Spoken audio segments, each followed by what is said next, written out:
If I had to know everything about connecting people before I got started, I never would have built Facebook. Movies and pop culture just get this all wrong. The idea of a single eureka moment is a dangerous lie. It makes us feel inadequate, because we feel like we haven't had ours yet. And it prevents people with seeds of good ideas from ever getting started in the first place.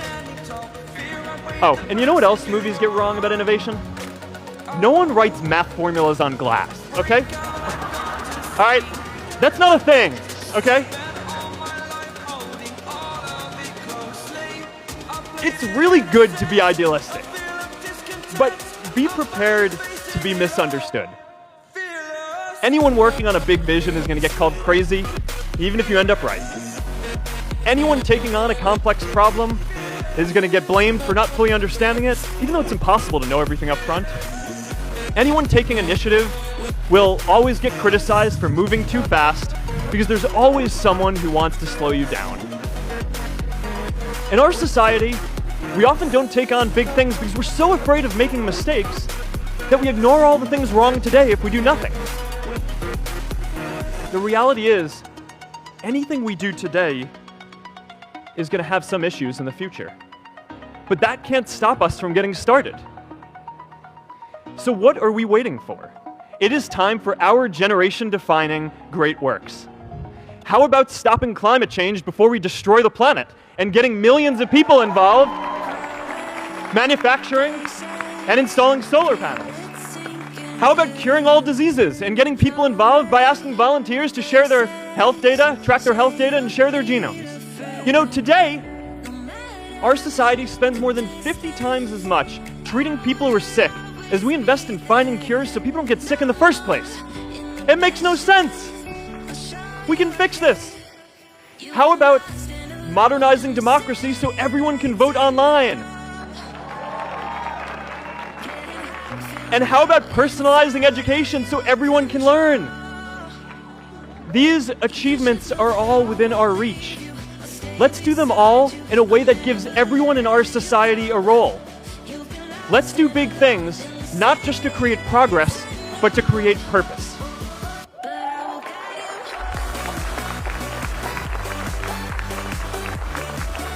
So taking on big, meaningful projects together is the first thing we can do to create a world where everyone has a sense of purpose. The second is redefining our idea of equality so everyone has the freedom to pursue their purpose.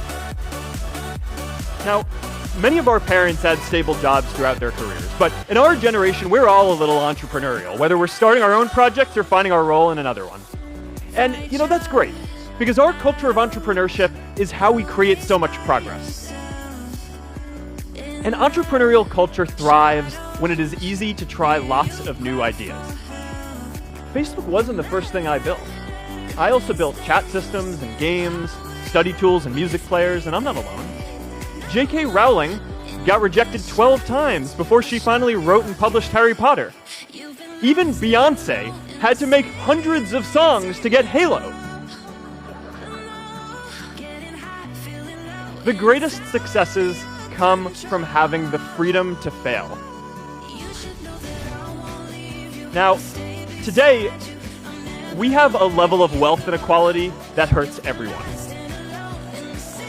When you don't have the freedom to take your idea and turn it into a historic enterprise, we all lose.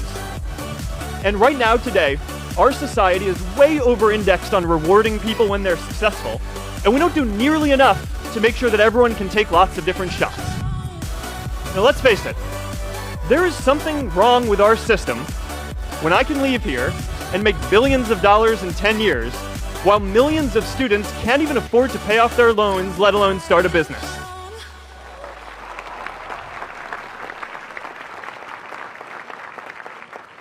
Look, I know a lot of entrepreneurs, and I don't know a single person who gave up on starting a business because they were worried they might not make enough money.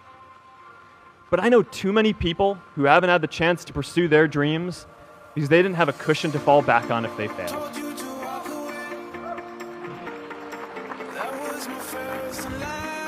We all know you don't get successful just by having a good idea or working hard. you get successful by being lucky too.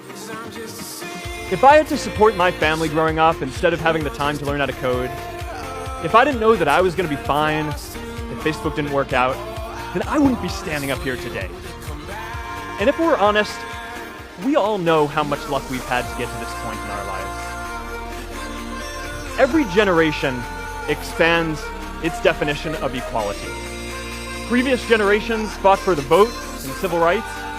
They had the New Deal and Great Society.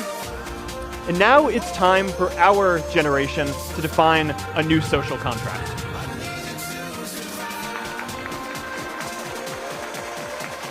We should have a society that measures progress not just by economic metrics like GDP, but by how many of us have a role we find meaningful. We should explore ideas like universal basic income to make sure that everyone has a cushion to try new ideas.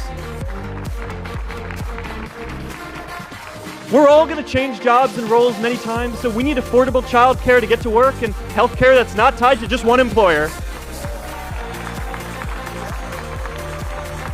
And we're all going to make mistakes. So we need a society that's less focused on locking us up and stigmatizing us when we do. And as our technology keeps on evolving, we need a society that is more focused on providing continuous education through our lives.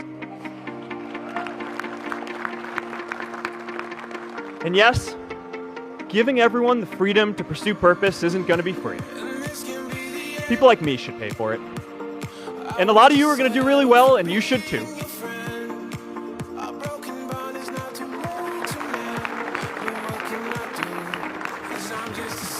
That is why Priscilla and I started the Zuckerberg Initiative and committed our wealth to promoting equal opportunity.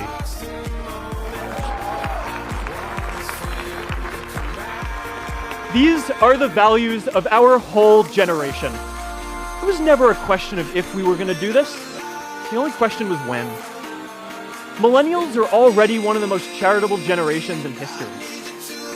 In just 1 year, more than 3 in 4 US millennials donated to charity, and more than 7 in 10 raised money for another one.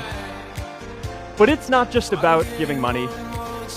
You can also give time. And I promise you, if you just take an hour or two a week, that's all it takes to give someone a hand and help them reach their potential.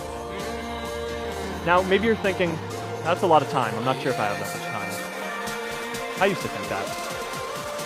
You know, when Priscilla graduated from Harvard, she became a teacher. And before she'd do education work with me, she told me that I needed to get my own experience teaching a class. At first I complained. You know, I'm kind of busy. I'm running this company. But she insisted. So I taught an after-school program at the local Boys and Girls Club on entrepreneurship. I taught those kids lessons on product development and marketing, and they taught me what it was like growing up feeling targeted for your race, and what it's like having a family member in prison.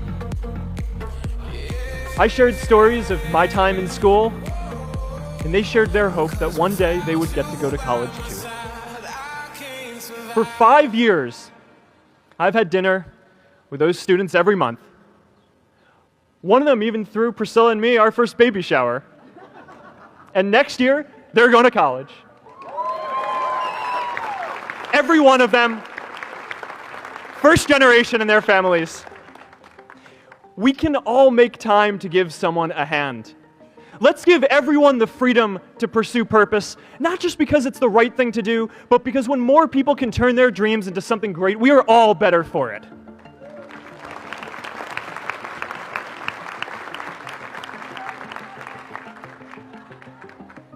Purpose doesn't only come from work.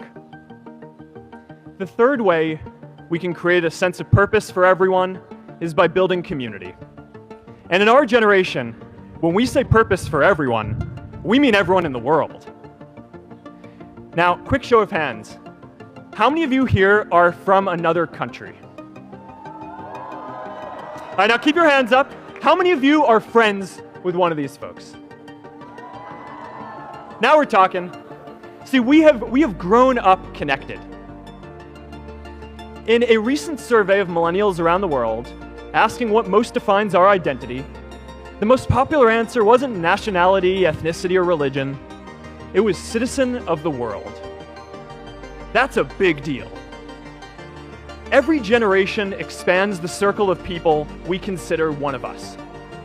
And in our generation, that now includes the whole world. We understand that the great arc of human history bends towards people coming together in ever greater numbers, from tribes to cities to nations, to achieve things that we could not